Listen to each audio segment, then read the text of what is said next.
Hey, welcome back to another Just 5 Mins. A new intro, just trying some things. A little bit too long, really, consider it's meant to be just 5 mins. Anyway, on with the show. What have we got this time? We've got JQ. Okay, not some sort of hip pop star, with just initials.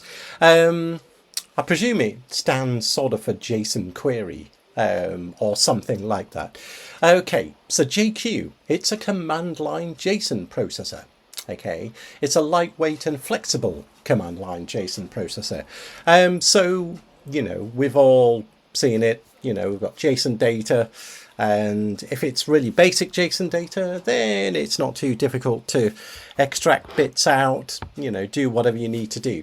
But sadly, that isn't always the case. And as you get more complex sort of JSON structures, nested structures and goodness knows what, you could use, if you were working with a database anyway, you could use something like SQL JSON to extract elements out. But even that is a little bit tricky if you've already got a really massive sort of JSON, very structured, lots of levels in the data. So JQ, it's a command line. It's actually written in portable C, would you believe? So it sort of runs anywhere, ultimately. In fact, I was surprised actually a long time ago. I remember Solaris, Sun Solaris.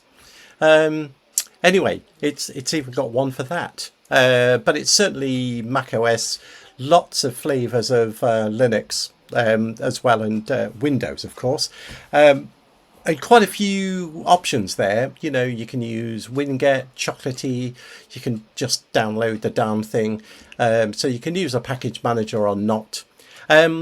But ultimately, it's actually I think it's actually really clever, and it was provided by Tim Abel, a good friend of mine, of course, who we've had on the show a few times.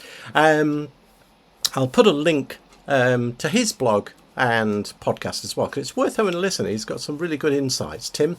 And so this is a command line, but you can call it from, obviously, whatever your flavor of console is, but you can nest it, you can call it from another application technically as well. It's a command line, but you can shell it out, as they say. But the great thing is, I've been playing with some JSON that I've been working with of late, which is fairly structured. Now, unless you get a library in your flavor of language that you want to use to work with that, sure, .NET, C#, Newtonsoft JSON, and I'm sure there's all the others on all the other flavors of languages. Great, but if you want something a little bit more independent that you can just leave out the way, and it's got no dependencies, it's just its own thing, then this is pretty clever. In fact, I've been using it to do some pre-sorting of JSON. So grab the JSON. I know that more than half is something that I don't even need, and I just want to extract a more flattened version of the JSON that I can work with. So I've done that, and it works very fast, even if the JSON files are pretty large. It's definitely worth checking out. And as I say, I'm using it as a almost like a pre-cleanup of the JSON. Then I'm using whatever. Well, in my line of work, I'm using it's usually using SQL JSON or something like that to grab the elements that I need because of whatever it is that I'm working with, like integration or something. But you can actually use it in lots of other variety of ways.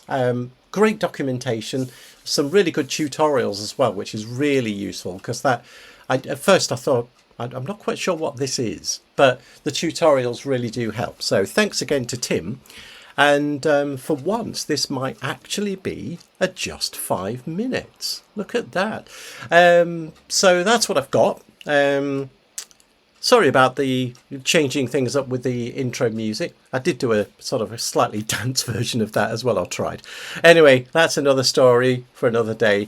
Anyway, that's what I've got this time. Take care. And until the next one, have a good week.